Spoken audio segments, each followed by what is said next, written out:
Hello friends, welcome to SSC coaching centre. दोस्तों, SSC GD के लिए आप तैयारी कर रहे हैं तो चैनल के साथ जुड़ जाइए।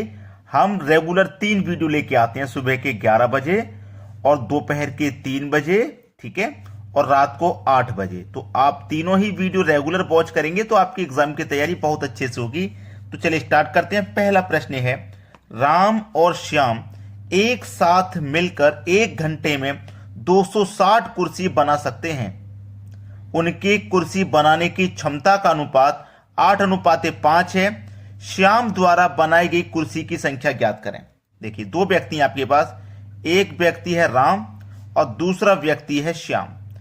दोनों की क्षमता का अनुपात है 8:5 क्षमता का है। ऐसा मान लीजिए, राम 1 घंटे में 8 बनाता है और श्याम 1 घंटे में 5 बनाता है। इस तरीके से मान लीजिए, ठीक है। चलिए, यहां पे वो दोनों मिलकर के 1 घंटे में 260 कुर्सी बना रहे हैं। दोनों मिलकर के 1 घंटे में 260 कुर्सी दोनों मिलकर के बना रहे हैं। 1 घंटे में कितनी? 260। ये दोनों का योग है ना 1 घंटे में।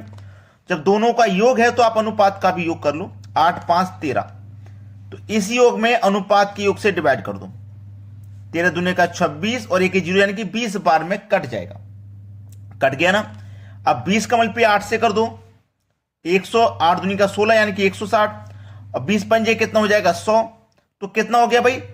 160 और 100 मिलके 260 ही तो हो गया। 260 ही कुर्सी बनाई थी। तो हमसे पूछा गया है श्याम द्वारा बनाई गई कुर्सी की संख्या। श्याम द्वारा कुर्सी कितनी बनाई गई है? 100। ये आपके प्रश्न का बिल्कुल सही जवाब है, पहला ऑप्शन। अब देखेंगे अगला क्वेश्चन।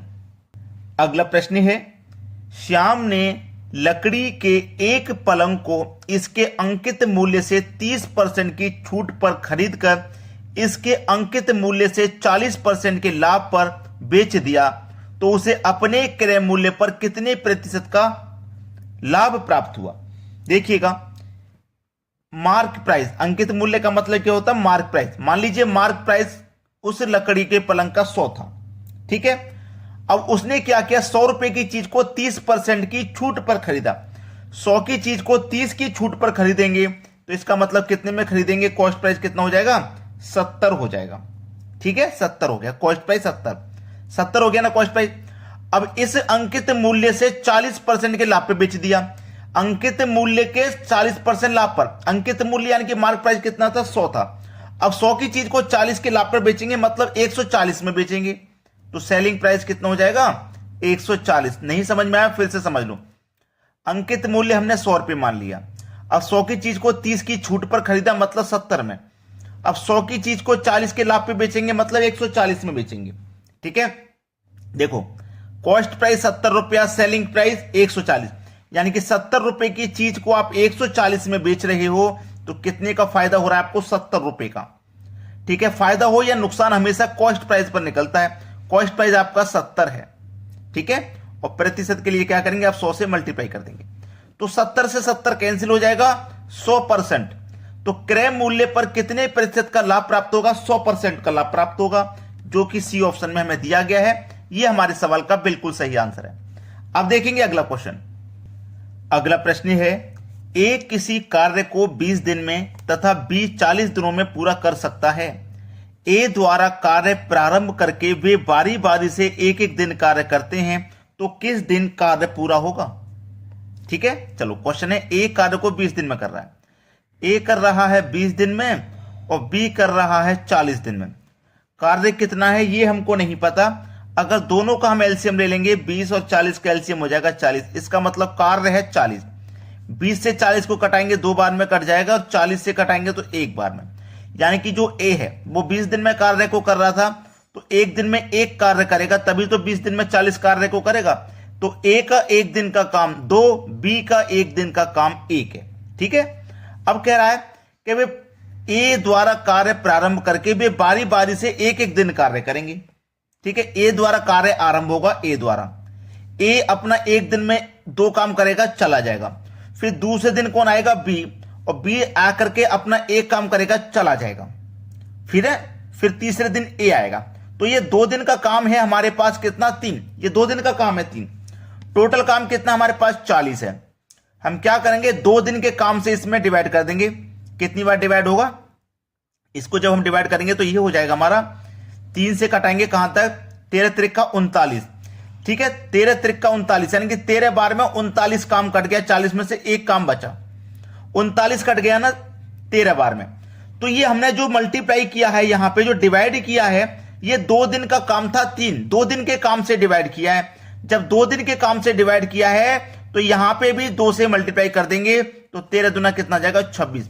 यानी कि 26 दिन में हुआ है 39 काम, क्योंकि ये 2 दिन का काम था।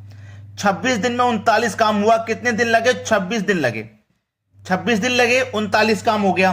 अब एक काम जो बचा है, ये जो एक काम बचा हुआ है, इसे करने कौन आएगा, ए आएगा। ए आएगा ना, जब ए आएगा तो ए से एक काम को करने के लिए ए आएगा, तो 26 के बाद 27वें दिन ही तो आएगा ये। भाई ए अपना एक दिन में 2 करता है, तो 27वें दिन ही तो आएगा एक कार्य करने के लिए। तो कार्य किस दिन समाप्त होगा, किस दिन पूरा होगा, 27वें दिन। डी ऑप्शन बिल्कुल सही जवाब है। अब देखते हैं अगला सवाल।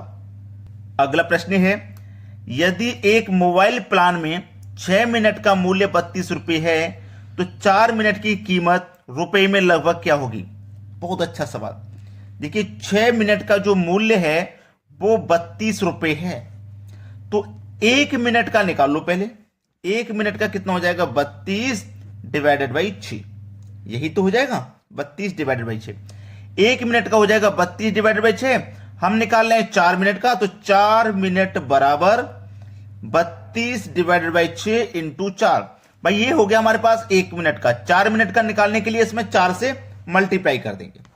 चलो 2 दूने का 4, 2 त्रिक का 6 कट गया। 32 का 2 से मल्टीप्लाई करो तो 64, और डिवाइड में कितना है, 3 है। अब 3 से मैं इसको कटाऊंगा तो 3 दूने का 6, 3 एक कम 3, 1 बचेगा, 10 में लग जाएगा, 10 हो जाएगा। 3 त्रिक का 9, फिर 1 बचेगा 10, 3 त्रिक का 9। इसी तरीके से ये चलता रहेगा, चलता रहेगा ना, इसी तरीके से चलता रहेगा। 21.3333 चलता रहेगा।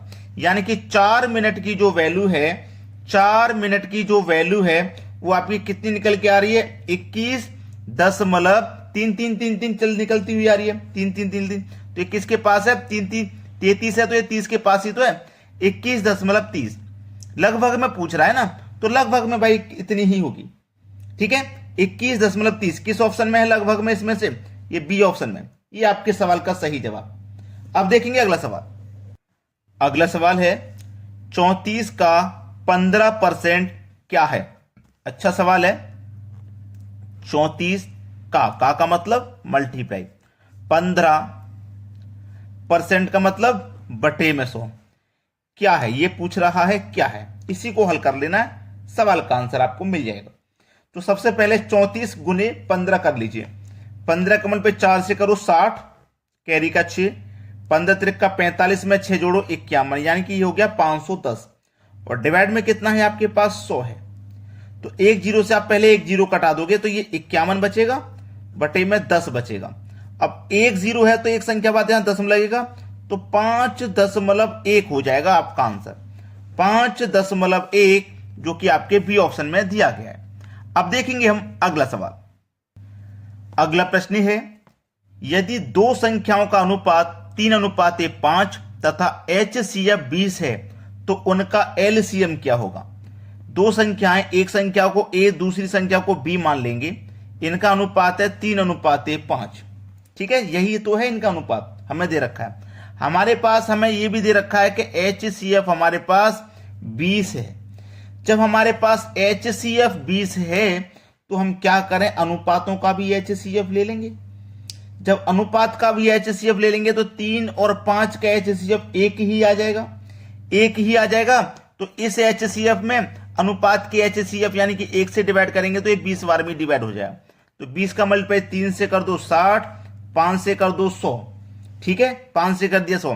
पूछ रहा है LCM क्या होगा।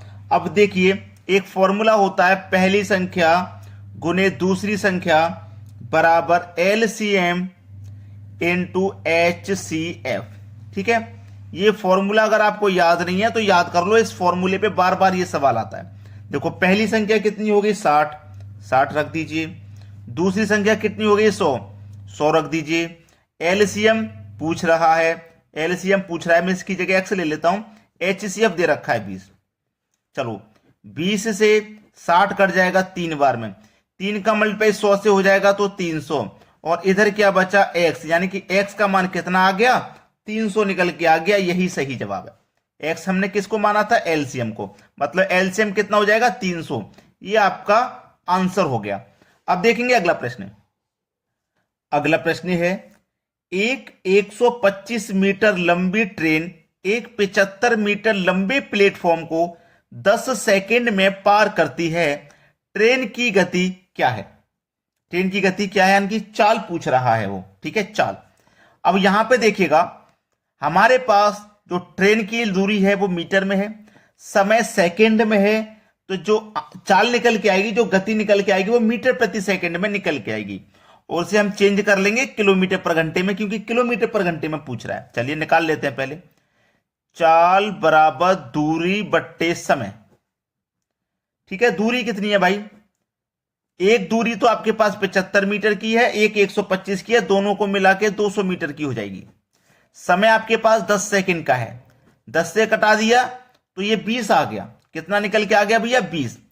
अब ये चाल मेरी 20 मीटर प्रति सेकंड है, हमको किलोमीटर पर घंटे में चेंज करना है, तो इस 20 को क्या करेंगे, किलोमीटर पर घंटे में चेंज करने के लिए 18/5 से गुना कर देंगे। बड़ी यूनिट में चेंज करते हैं तो बड़ी संख्या 18 ऊपर आ जाती है। 5 चौके 20, 18 चौके 72, 72 किलोमीटर प्रति आवर। ये आपका सही जवाब है। अगर आपने लाइक नहीं किया वीडियो को तो लाइक कर दो, शेयर नहीं किया तो शेयर कर दो, इतना काम कर दो बस हमारे लिए, ठीक है दोस्तों। धन्यवाद।